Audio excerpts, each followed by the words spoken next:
নমস্কার বন্ধুরা, ঘাটাক্স কিচেনে আমি সুদেশনা প্রত্যেককে জানাচ্ছি ওয়েলকাম। আজকে তোমাদের সঙ্গে শেয়ার করব তেল ট্যাংরার একটা দুর্দান্ত রেসিপি। চলো দেখে নেওয়া যাক পুরো রেসিপিটা। এখানে 5টা ট্যাংরা মাছ নিয়েছি, মাঝারি বড় মাপের। ট্যাংরা মাছগুলোর পেটে আছে ভর্তি তেল।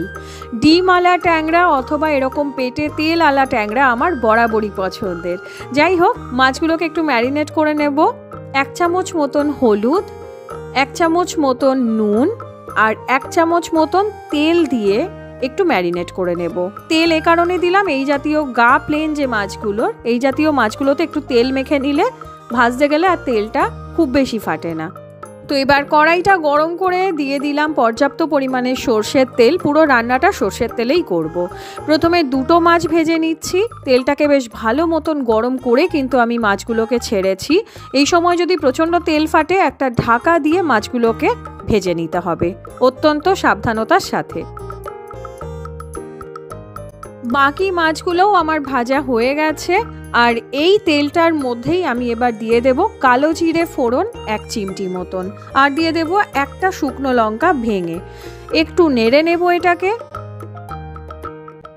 এবার এতে দিয়ে দেব 2টো মাঝারি বড় মাপের কুচনো পেঁয়াজ। এই 5টা মাছের জন্য আমি ব্যবহার করছি 2টো মাঝারি সাইজের পেঁয়াজ। কেউ যদি একটু কম পেঁয়াজ দিতে চাও দিতে পারো, তবে তেল ঝাল যেহেতু সেজন্য পেঁয়াজটা আমি একটু বেশি দিয়েছি। এবার এটাকে লো হিটে ব্রাউন হওয়া পর্যন্ত ভেজে নেব। এর সাথেই দিয়ে দেব 2টো কুচি করে রাখা মাঝারি মাপের টমেটো। এবার এটাকে সামান্য একটু নুন দিয়ে সফট হওয়া পর্যন্ত নেড়ে নিতে হবে।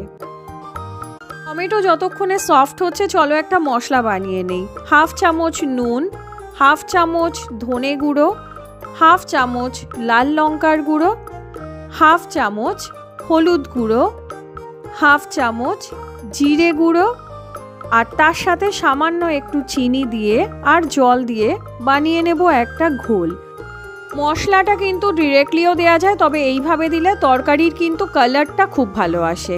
এবার এখানে টমেটোটা একটু নরম হয়ে গেছে, এই সময় দিয়ে দিচ্ছি 1 চামচ বড় আদা রসুনের পেস্ট। ওটা নাড়তে নাড়তেই ওর মধ্যে দিয়ে দিলাম আগে থেকে গুলে রাখা মশলাটা। বেশ কিছুক্ষণ নাড়ার পরে দেখব তেল ছাড়তে শুরু করেছে, তখন অ্যাড করে দেব 1 কাপ আর সামান্য একটু জল। যতটা জল দিলে মশলাটা পুরোপুরি ভিজে যাবে এবং সেদ্ধ হয়ে যাবে, ততটা পরিমাণ জলই কিন্তু দেব, তার অতিরিক্ত নয়। যেহেতু এটা তেল ঝাল, সেহেতু একটু শুকনো শুকনো হবে রান্নাটা। এবার এর মধ্যে দিয়ে দিলাম মোটামুটি 1 মুঠো মতন কুচি করে রাখা ধনে পাতা, আর তার সাথেই দিয়ে দিচ্ছি ট্যাংরা মাছটা। ট্যাংরা মাছ কিন্তু ভীষণ নরম মাছ নয়, সুতরাং একটুক্ষণ এটাকে ফোটাতে হবে।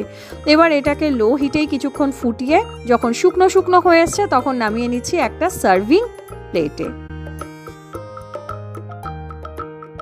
আমাদের ট্যাংরা মাছের তেল ঝাল একেবারে রেডি। এই পেটে তেল ভরা ট্যাংরা মাছের ঝাল আর গরম গরম ভাত, জীবনটা একেবারেই ধন্য মনে হয়, তাই নয় কি? যাই হোক, ট্রাই করো তোমরা।